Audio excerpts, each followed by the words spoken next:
Hello बच्चों, let's read this question. The question says assertion given है tobacco has been used by human beings for more than 400 years. ठीक है, तो ये statement correct है कि टोबैको का यूज बहुत टाइम से हो रहा है.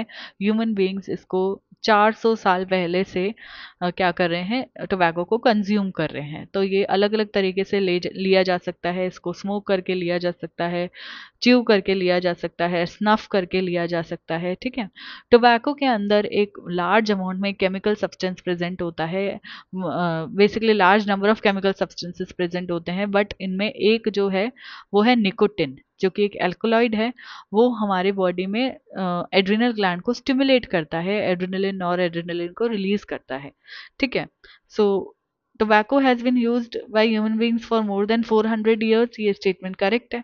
रीजन गिवन है tobacco chewing is associated with an increased risk of cancer of the oral cavity. ठीक है, अब जैसा कि हम ऑलरेडी मैं बता चुकी हूँ कि ये स्मोक करके, च्यू करके, स्नफ करके लिया जाता है. टोबैको के अंदर बहुत सारे केमिकल्स प्रेजेंट होते हैं इंक्लूडिंग निकोटिन. ठीक है, अब अगर हम क्या करें, टोबैको को अगर च्यू करके ले रहे हैं और कंटिन्यू ज़्यादा उसको लिए जा रहे हैं, तो क्या हो जाता है, जो ओरल कैविटी का कैंसर है उसकी रिस्क इंक्रीज हो जाती है. अगर स्मोकिंग के थ्रू हम इसको कंज्यूम कर रहे हैं तो हमारी बॉडी के अंदर क्या होता है, कार्बन मोनोऑक्साइड का कंटेंट ज़्यादा हो जाता है और हीम बाउंड ऑक्सीजन का कंसंट्रेशन कम होता चला जाता है. इसलिए ऑक्सीजन की डेफिशिएंसी हो जाती है बॉडी के अंदर. ठीक है, तो इसको किसी भी तरीके से कंज्यूम नहीं करना चाहिए. So tobacco chewing is associated with an increase risk of cancer of the oral cavity. ये स्टेटमेंट भी करेक्ट है.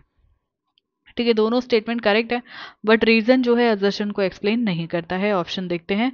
Both assertion and reason are true and reason is a correct explanation of assertion.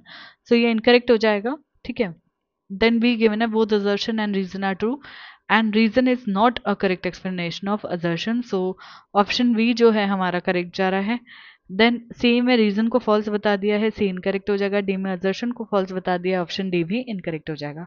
हमारा जो correct answer है that will be option B.